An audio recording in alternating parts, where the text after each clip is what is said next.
Konnichiwa, Japan fans. Today's show, we're going to be talking about losing buyers.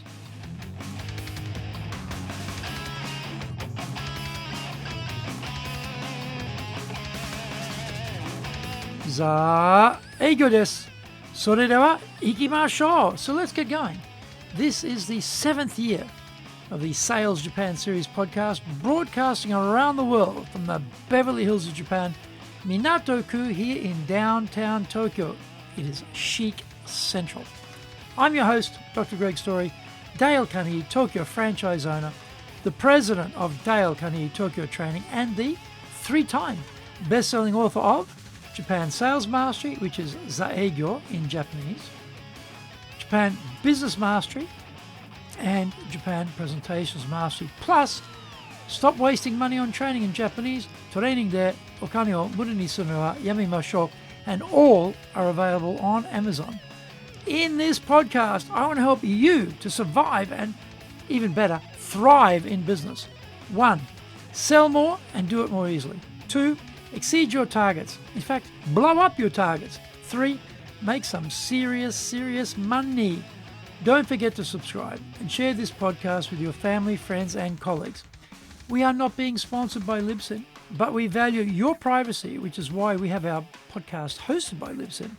Unlike many other hosting organizations, Libsyn have a strict policy that does not allow access to your private information by anyone. Here is our daily podcast lineup on Apple Podcasts. Mondays, the Cutting Edge Japan Business Show podcast. Tuesday, the Presentations Japan series, and every second Tuesday, the Business Tatsujin no Oshie Show. Wednesdays, the Sales Japan series. Thursdays, the Leadership Japan series, and every second Thursday, the Business Pro Podcast Show. Fridays, the Japan Business Mastery Show podcast. Saturdays, Japan's top business interviews. This is episode number 337, and today we are talking about what to do about losing track of buyers. How could we lose track of buyers? Unfortunately, it's very easy. That nice person we've been dealing with inside the company, the one with whom we've built a solid relationship where the trust is brimming and the bonhomie is pumping, is transferred to another section, or they leave the company for another job. Suddenly, we are left with nothing. If it is an internal transfer, we may find there is a new person who decides they will put their own stamp on things. They bring in their own suppliers who are their favorites. They have a competing established relationship, or maybe they don't like the cut of our jib. If a new person is being hired in to replace the incumbent, then there will be a break in the traffic for a couple of months. And before you know it, things have begun to drift and we have trouble making the connection with the new person. Maybe there is a global pandemic and everything shuts down for a couple of years. The company has stopped spending on what we offer, and when we go back to rekindle a relationship, quite a lot has changed. The people may be gone. The budgets may be gone. The strategy may be new and different. Basically, we have to start again. We know the history of the client, but often the new people we're dealing with have no idea who we are, and we are basically doing a cold call to this company. Some are working in the office and some are still at home. Getting hold of people puts us in a quandary. That iron wall of disinterest on the part of those answering the phone is there in all its confronting glory. In Japan, if you don't know the actual name of the person, you're almost guaranteed to never get through to the function you need to be speaking with. We'll take a message and let you know. In my experience, never translates into getting a call back, no matter how many times you call.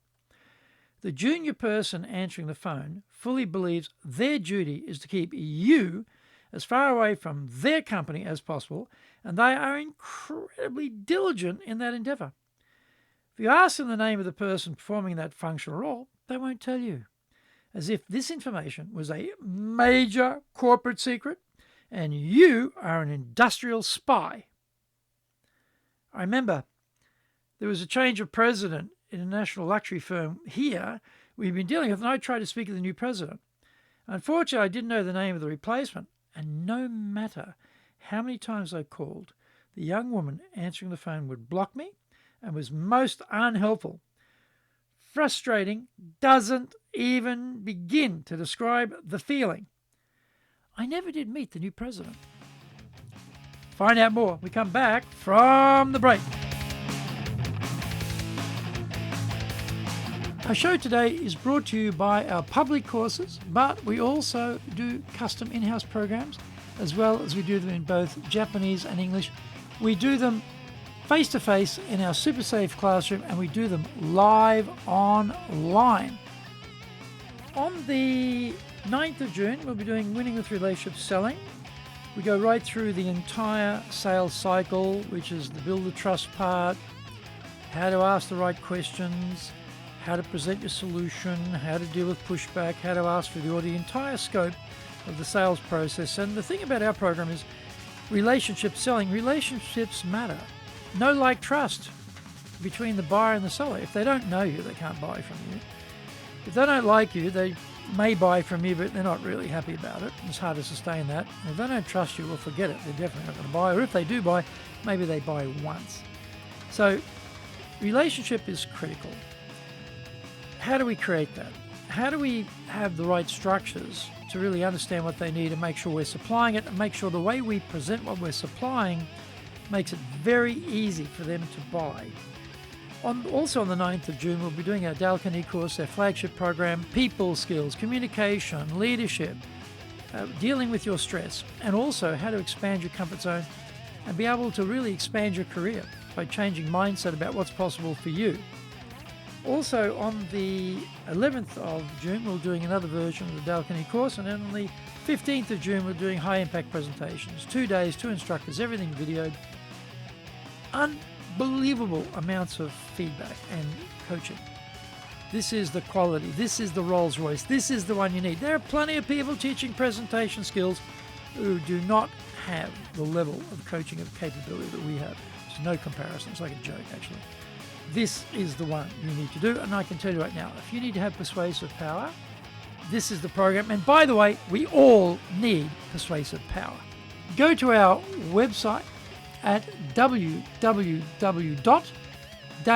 D-A-L-E, Carnegie, CARNEGIE.co.jp.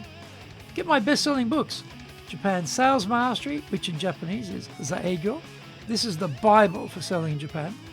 Japan Business Mastery, Japan Presentations Mastery, plus Stop Wasting Money on Training, which in Japanese is Training de Okane wo Muru ni Sunu wa Yamimashou, and all are available on Amazon.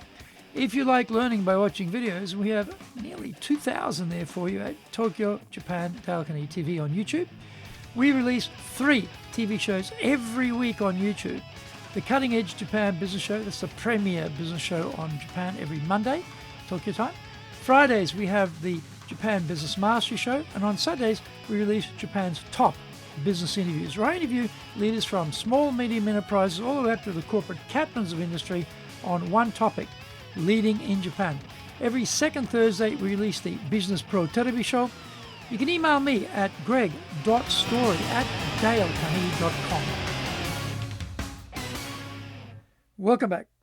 What can we do? If there's going to be an internal transfer, these usually take place every April in Japan, as that is the start of the new financial year.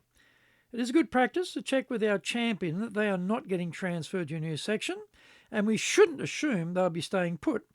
Every year we should get into our calendar to check in on any likely staff movements which might affect them. If they flag a move, then we need to ask them to sprinkle the sacred water on our brow and anoint us into the bosom of their colleague who is taking over. Being introduced by our champion is very powerful because it helps us to overcome any likelihood their replacement may go crazy and introduce our competitor. There is an implicit obligation to honour what their predecessor was doing, otherwise it looks like an oblique criticism of their work. When we meet the new person, we have to start again and build a trust. What personality style are they? Highly analytical, time is money, have a cup of tea together, or a big picture person? What communication style do they prefer? We need to rejig everything. If there is a new person being recruited from outside, then the whole effort becomes more difficult. Our existing champion has left the building, so they have no influence anymore on what happens. How will we know when they've recruited the new person? This is not very easy, because when we call, we get that junior person who is highly motivated to tell us absolutely nothing about what is going on inside the firm. We can try and ask our champion to nominate someone in the same section or in a related section who will take our call and who will share the name of the new person. Another tack is to ask the junior person who usually answers the phone to help us meet the new person. We can explain that Suksan is leaving, and we know that it will take a few months for the replacement to arrive, and that we would like to call them every now and then and get an update so that we can meet the new person. Given we have a relationship with Suksan, there is a super slim chance they will agree to help us. Sometimes our champion is the president of the organization. As we know, corporate life can be brutal, and suddenly your president champion is out of the organization. This has happened to me a couple of times recently. One was through a merger, and the conquering acquirer ditched my guy to put in their own guy. In another case, I happened to see a LinkedIn post where a mutual friend was congratulating my champion on his new venture. New venture? What new venture? I discovered he had quit the company, was now doing his own thing. That happened very fast. A third president, who had been very, very effective in his role and a great client, was suddenly gone. I still don't know why, but my champion has been pushed out. We need to keep a close eye on our champions. All of this presupposes we are well organized. We need to keep checking on the internal transfer plans for our champion, and also take action immediately we know they are leaving to be able to track the arrival of their replacement and find out the new name. We need to keep our regular contact with our president champion, because there are no guarantees of corporate loyalty or longevity anymore. None of this guarantees anything, but it is a lot better than trying to batter down the iron wall, keeping us out.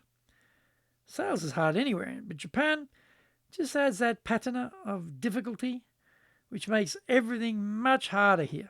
Yes, it should be better. It should be different, but it isn't. We have to adapt and be both agile and nimble. Thank you for joining the Sales Japan series. If you found the program useful, then please work on your karma and share this with your family, friends, and colleagues. Don't forget to subscribe and share this podcast. Immediately apply what you've learned today. Go out there and survive. Use it and make some serious money. Bucks, dough, moolah, coin, dosh, lolly, readies, smackers, earners, and bread and honey. Remember, I'm in your corner, committed to your success here in Nippon.